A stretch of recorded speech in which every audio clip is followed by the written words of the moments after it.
Creatine's role in female physiology has been gaining attention, especially as researchers begin to uncover how hormonal fluctuations across the menstrual cycle may influence its effectiveness and utilization. While creatine is well known for its ability to boost physical performance, increase lean muscle mass, and support cognitive function, emerging evidence suggests that estrogen, a dominant hormone during parts of the menstrual cycle, may interact with the body's creatine metabolism in nuanced ways. This raises compelling questions. Does the female body produce or utilize creatine differently depending on cycle phase?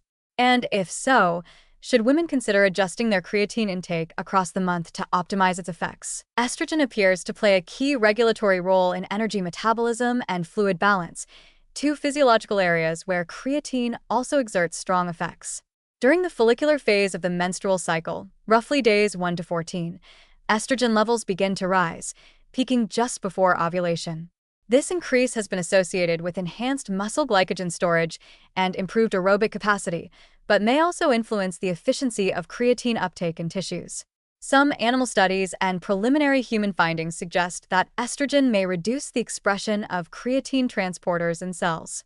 If true, this could mean that despite normal blood levels of creatine, tissues like muscle and brain may absorb it less efficiently during high estrogen phases, potentially blunting its full physiological impact. In contrast, the luteal phase, days 15 to 28, which is characterized by a drop in estrogen and a rise in progesterone, tends to coincide with slightly increased core body temperature, fluid retention, and in some cases, reduced exercise performance or increased perception of fatigue.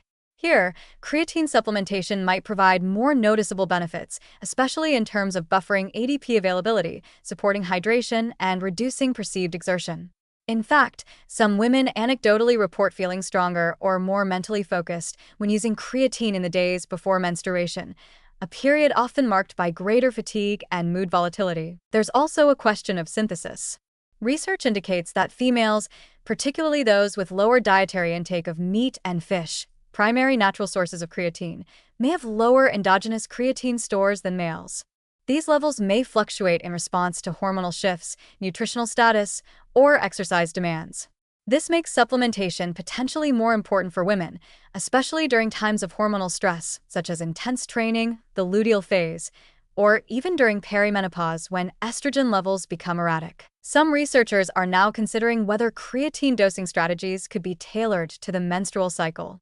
One theoretical approach is to increase intake slightly, perhaps from 3 to 5 grams to 5 to 7 grams daily, during the luteal phase or times of higher fatigue, while maintaining a lower dose in the follicular phase.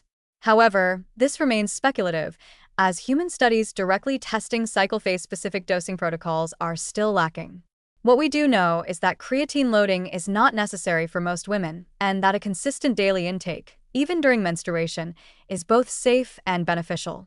Consistency across the cycle may be the more practical and effective strategy for now. What's clear, however, is that creatine may play a valuable role in counterbalancing the energy and mood fluctuations that many women experience across their menstrual cycle. Its support for mitochondrial energy production, neurotransmitter regulation, including dopamine and serotonin, and muscle hydration may help stabilize physical and cognitive performance during times of hormonal turbulence.